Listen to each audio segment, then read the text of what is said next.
दोस्तों, क्या पश्चिम बंगाल में अब जनता का गुस्सा सड़कों पर उतर आया है? क्या तृणमूल कांग्रेस के नेताओं के खिलाफ हो रहा विरोध सिर्फ राजनीति है या पिछले कई सालों का जमा हुआ आक्रोश है? आखिर क्या कहेंगे इसे आप? महुआ मोइत्रा के कार्यालय पर अंडे फेंके गए, बाकी क्या क्या हो रहा है आप लगातार देख रहे हैं। आज इसी घटना पर बात करेंगे हम, जिसे आखिर किसी श्रेणी में रखा जाए, दुर्घटना, विरोध, अपराध या फिर जनता के गुस्से का विस्फोट। ये फैसला मैं आप पर छोड़ता हूं। दोस्तों, घटना कोलकाता की है और केंद्र में है तृणमूल कांग्रेस की लोकसभा सांसद महुआ मोइत्रा। महुआ मोइत्रा ऐसा नाम है जो अक्सर किसी ना किसी वजह से सुर्खियों में बना रहता है। उनके समर्थक इसे उनकी बेबाक राजनीति कहते हैं, जबकि विरोधियों का आरोप है कि वो विवादों के जरिए लगातार खबरों में बनी रहती है। कुछ समय पहले उन पर संसद में प्रश्न पूछने से जुड़े मामले में गंभीर आरोप लगे थे। आरोप था कि उन्होंने अपना संसदीय लॉगिन और पासवर्ड एक कारोबारी के साथ साझा किया। इस मामले के बाद उनकी लोकसभा सदस्यता समाप्त हुई। हालांकि बाद में हुए उपचुनाव में वो फिर जीतकर संसद पहुंच गए। इन दिनों पश्चिम बंगाल की राजनीति में महुआ मोइत्रा मुख्यमंत्री ममता बनर्जी का खुलकर बचाव करने वाले नेताओं में शामिल है। हालांकि कुछ समय पहले उन्होंने भाजपा नेता शुभेंदु अधिकारी की भी सार्वजनिक रूप से तारीफ की थी। उन्होंने कहा था कि मुश्किल समय में शुभेंदु अधिकारी ने उनका साथ दिया था। लेकिन आज चर्चा ना तो महुआ मोइत्रा और शुभेंदु अधिकारी के रिश्तों की है और ना ही तृणमूल कांग्रेस के अंदर की राजनीति की। आज चर्चा उस घटना की है जो उनके कोलकाता स्थित सांसद कार्यालय के बाहर हुई। आरोप है कि बड़ी संख्या में लोग वहां पहुंचे और कार्यालय पर अंडे फेंके गए, दीवारों और बाहर के हिस्से को निशाना बनाया गया। इस घटना का वीडियो भी सामने आया। पश्चिम बंगाल में बरसात को लेकर कई लोग वृष्टि कहते हैं, इसलिए कुछ लोग तंज कसते हुए कह रहे हैं कि आजकल बंगाल में अंडा वृष्टि हो रही। तृणमूल कांग्रेस के नेताओं का जहां भी कार्यक्रम होता है वहां विरोध, नारेबाजी और कई जगह इस तरह की घटनाएं देखने को मिल रही। अगर आप भाजपा विरोधी है तो कह सकते हैं कि ये सब भाजपा समर्थकों के द्वारा किया जा रहा है। ये एक राजनीतिक तर्क हो सकता है, लेकिन इससे बड़ा सवाल यह है कि आखिर ऐसा माहौल बना क्यों? क्या ये सिर्फ राजनीतिक विरोध है या फिर जनता के भीतर सालों से जमा गुस्से का प्रदर्शन? पश्चिम बंगाल के बाहर रहने वाले लोग शायद उस माहौल को पूरी तरह महसूस ना कर पाए जिसका दावा राज्य के कई लोग सालों से करते रहे। विरोधी दल लगातार आरोप लगाते रहे कि पिछले 1.5 दशक में पश्चिम बंगाल में राजनीतिक हिंसा, धमकी और विरोधियों पर हमले आम बात बन गई थी। इन आरोपों की पुष्टि अदालतों में अलग अलग मामलों में अलग अलग स्तर पर होती रही। लेकिन यह भी सच है कि राजनीतिक हिंसा को लेकर पश्चिम बंगाल लंबे समय से राष्ट्रीय बहस का विषय बना रहा है। मैं ये बिल्कुल नहीं कह रहा कि किसी पर अंडे फेंकना सही है या कानून अपने हाथ में लेना उचित है, लेकिन जो लोग इस घटना को देखकर केवल महुआ मोइत्रा के प्रति सहानुभूति जता रहे हैं, उनसे एक सवाल जरूर पूछा जाना चाहिए। क्या उन्होंने उन आरोपों और उन घटनाओं पर भी उतनी ही संवेदनशीलता दिखाई थी जिनका जिक्र सालों से पश्चिम बंगाल में राजनीतिक हिंसा के संदर्भ में किया जाता रहा? इस घटना का संज्ञान कलकत्ता हाईकोर्ट ने भी लिया। अदालत ने पुलिस को कार्रवाई करने और कानून के अनुसार मामले की जांच करने को कहा और अदालत को यही करना चाहिए, क्योंकि अदालत कानून से चलती है, भावनाओं से नहीं। लेकिन समाज, राजनीति और जनता का मनोविज्ञान अदालत की भाषा से अलग होता है। यहीं से बहस शुरू होती है। अब जरा उन घटनाओं की तरफ चलते हैं जिनका जिक्र विपक्ष सालों से करता रहा है और जिनके आधार पर तृणमूल कांग्रेस की सरकार पर गंभीर सवाल उठाए जाते रहे। इनमें से कई मामलों में राजनीतिक दलों ने अलग अलग दावे किए, कई मामलों में जांच हुई, कुछ मामले अदालत तक पहुंचे और कुछ मामलों में आज भी न्यायिक प्रक्रिया जारी है। इसलिए यहां जिन घटनाओं का जिक्र किया जा रहा है उन्हें आरोपों और दावों के रूप में ही देखा जाना चाहिए। ऐसा ही एक मामला सामने आया है जिसमें आरोप लगाया गया है कि एक परिवार के 2 भाई बहन भारतीय जनता पार्टी से जुड़े थे। दावा किया गया है कि दोनों भाजपा के लिए सक्रिय रूप से काम करते थे और इसी वजह से उन्हें लगातार धमकियां मिल रही थी। आरोप है कि उनसे कहा गया कि भाजपा छोड़ दो, लेकिन उन्होंने ऐसा करने से इनकार कर दिया। इसके बाद आरोप लगाया गया कि उन पर हमला किया गया और बहन के ऊपर एसिड फेंका गया। बताया गया कि हमले में उसके शरीर का निचला हिस्सा गंभीर रूप से झुलस गया।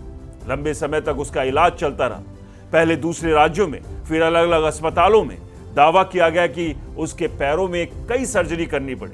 शरीर पर स्थायी चोट के निशान रह गए और सामान्य जीवन जीना उसके लिए बेहद कठिन हो गया। इन दावों के मुताबिक बाद में इस मामले की जानकारी भाजपा के कुछ नेताओं तक पहुंची, जिसके बाद पीड़िता को मदद उपलब्ध कराई गई और कानूनी कार्रवाई की मांग उठाई गई। इसी मामले में एक और गंभीर आरोप लगाया गया। दावा है कि पीड़ित परिवार जब पुलिस थाने शिकायत दर्ज कराने पहुंचा तो उन्हें कथित रूप से शिकायत दर्ज न करने की सलाह दी गई। आरोप यह भी लगाया गया कि उस दौरान कुछ लोग थाने पहुंच गए और परिवार के बुजुर्ग सदस्य के साथ मारपीट की गई। इन आरोपों की स्वतंत्र पुष्टि अदालत द्वारा स्थापित तथ्यों के रूप में नहीं हुई है, लेकिन यह मामला राजनीतिक बहस का हिस्सा जरूर बना। अब एक और घटना, यह मामला भी विपक्ष लगातार उठाता रहा। आरोप है कि एक व्यक्ति जो चुनाव के दौरान भाजपा का पोलिंग एजेंट बना था, उसे कुछ लोग जबरन घर से उठाकर ले गए। दावा किया गया कि उस समय घर में उसकी पत्नी और लगभग 6 महीने की बच्ची मौजूद थी। आरोपों के मुताबिक बच्ची को धमकी देकर महिला को मानसिक रूप से प्रताड़ित किया गया। यह भी दावा किया गया कि महिला को अपमानजनक स्थितियों का सामना करना पड़ा और उसके साथ अमानवीय व्यवहार किया गया। इन आरोपों की भी अलग अलग मंचों पर चर्चा हुई, लेकिन इनके संबंध में न्यायिक प्रक्रिया और आधिकारिक निष्कर्ष अपनी अलग अलग प्रक्रिया का विषय है। यही वो घटनाएं हैं जिनका जिक्र करते हुए विपक्ष बार बार ये सवाल उठाता है कि जब राजनीतिक हिंसा, कथित अत्याचार और डर का माहौल होने के आरोप लग रहे थे, तब आखिर जिम्मेदारी किसकी थी? यही कारण है कि जब आज किसी तृणमूल कांग्रेस के नेता के खिलाफ विरोध प्रदर्शन होता है तो कुछ लोग उसे सिर्फ एक अलग घटना के रूप में नहीं देखते, वो उसे पिछले कई सालों की राजनीतिक घटनाओं के संदर्भ में जोड़कर देखते हैं। फिर भी एक सिद्धांत हमेशा याद रखना चाहिए, लोकतंत्र में विरोध का अधिकार है, लेकिन कानून अपने हाथ में लेने का अधिकार किसी को नहीं। अगर किसी पर अंडे फेंके जाते हैं, गाली गलौज होता है या हिंसा होती है तो कानून के अनुसार कार्रवाई होनी चाहिए।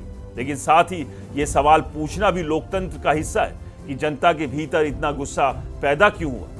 क्या इसकी जड़ें केवल वर्तमान में है या फिर पिछले कई सालों की राजनीति में भी छिपी हुई? अब सवाल यह है कि अगर ये विरोध भाजपा समर्थकों के द्वारा किया गया, जैसा कि तृणमूल कांग्रेस के कई नेता आरोप लगाते हैं, तो फिर एक और सवाल भी उतना ही महत्वपूर्ण हो जाता है। अगर ये केवल राजनीतिक विरोध है तो आखिर तृणमूल कांग्रेस के अपने कार्यकर्ता बड़ी संख्या में सड़क पर उतरकर इसका जवाब क्यों नहीं दे रहे? अगर पार्टी का जनाधार पहले जैसा मजबूत है, अगर जनता पूरी तरह उनके साथ है, तो फिर हर जगह विरोध के ऐसे दृश्य क्यों दिखाई दे रहे? ये सवाल राजनीतिक है और इसका जवाब भी राजनीति को ही देना होगा। आज जब तृणमूल कांग्रेस के किसी नेता के सामने चोर चोर जैसे नारे लगते हैं या उनके कार्यक्रमों में विरोध होता है, तब उसके पीछे सिर्फ उस दिन की घटना नहीं होती, बल्कि कई लोग उसे पिछले सालों के अनुभवों से जोड़कर देखते हैं। इसी वजह से इस पूरे घटनाक्रम को केवल एक वीडियो, एक विरोध प्रदर्शन या एक अंडा फेंकने जाने की घटना तक सीमित करके देखा नहीं जा सकता। यह उस माहौल की कहानी है जिसके बारे में पश्चिम बंगाल की राजनीति में सालों से बहस होती रही। विरोधियों का आरोप है कि लंबे समय तक राजनीतिक हिंसा, डर, धमकी और दबाव का वातावरण बना रहा। कई मामलों में विपक्षी दलों के कार्यकर्ताओं पर हमलों के आरोप लगे, महिलाओं के साथ अपराधों के आरोप लगे और कानून व्यवस्था पर भी लगातार सवाल उठते रहे। दूसरी ओर तृणमूल कांग्रेस इन आरोपों को राजनीतिक प्रचार बताती रही और कई मामलों में इन आरोपों को खारिज भी करती रही। यानी दोनों पक्षों के अपने अपने दावे हैं। लेकिन आज जब महुआ मोइत्रा के कार्यालय के बाहर विरोध होता है तो कुछ लोगों के मन में यह सवाल जरूर उठता है कि क्या उन घटनाओं को भी उतनी ही गंभीरता से याद किया गया जिनका जिक्र विपक्ष सालों से करता रहा है। यहां एक बात बिल्कुल साफ होनी चाहिए, मैं ये नहीं कह रहा कि किसी पर अंडे फेंकना सही है, किसी को गाली देना उचित है या कानून अपने हाथ में लेना स्वीकार किया जाना चाहिए। लोकतंत्र में विरोध का भी एक तरीका होता है और कानून का सम्मान हर परिस्थिति में होना चाहिए, लेकिन समाज के मनोविज्ञान को भी समझना जरूरी है। जब किसी समाज में लंबे समय तक अन्याय होने का आरोप लगाया जाता है, जब लोगों के भीतर यह भावना बैठ जाती है कि उन्हें न्याय नहीं मिला, तब उनका आक्रोश किसी ना किसी रूप में सामने आता है। उस आक्रोश को हिंसा का लाइसेंस नहीं कहा जा सकता, लेकिन उसे पूरी तरह नजरअंदाज भी नहीं किया जा सकता। ऐसे समय में सबसे बड़ी जिम्मेदारी सरकार, प्रशासन और न्याय व्यवस्था की होती है। अगर जिन लोगों पर गंभीर आरोप है उनके खिलाफ निष्पक्ष जांच हो, दोष साबित होने पर समय पर सजा मिले और पीड़ितों को न्याय मिले, तो समाज का गुस्सा भी धीरे धीरे कम होता है। लेकिन अगर न्याय की प्रक्रिया लंबी चलती है या लोगों को न्याय मिलता हुआ दिखाई नहीं देता है तो असंतोष बढ़ता है। यही वजह है कि आज पश्चिम बंगाल में जो कुछ भी दिखाई दे रहा है उसे केवल एक घटना मानकर नहीं देखा जा सकता। ये एक बड़े राजनीतिक और सामाजिक विमर्श का हिस्सा है। अंत में फैसला आपको करना है। क्या महुआ मोइत्रा के कार्यालय पर अंडे फेंकना सही था? बिल्कुल नहीं। क्या कानून को अपना काम करना चाहिए? बिल्कुल करना चाहिए। लेकिन क्या इस घटना को देखते समय उन तमाम आरोपों, उन तमाम पीड़ितों और उन सालों की राजनीतिक हिंसा के दावों को भी याद रखना चाहिए? ये सवाल भी उतना ही महत्वपूर्ण है। लोकतंत्र में न्याय केवल अदालतों से नहीं बल्कि समाज की स्मृति से भी जुड़ा होता है। अगर हम पीड़ितों को भूल जाएंगे, अगर हम हर नई घटना के साथ पुरानी घटनाओं को मिटा देंगे तो न्याय का अर्थ अधूरा रह जाएगा। इसलिए कानून अपना काम करे, दोषी चाहे कोई भी हो उसे सजा मिले और किसी भी राजनीतिक दल, किसी भी नेता या किसी भी कार्यकर्ता को कानून से ऊपर ना माना जाए। यही लोकतंत्र की असली कसौटी है और यही किसी भी सभ्य समाज की सबसे बड़ी पहचान भी। बाकी आपकी राय क्या है? आप कमेंट कर अपने विचार रख सकते हैं। इस स्पेशल सेगमेंट में इतना ही। फिर मिलते हैं अगले सेगमेंट में किसी नए मुद्दे के साथ। नमस्कार।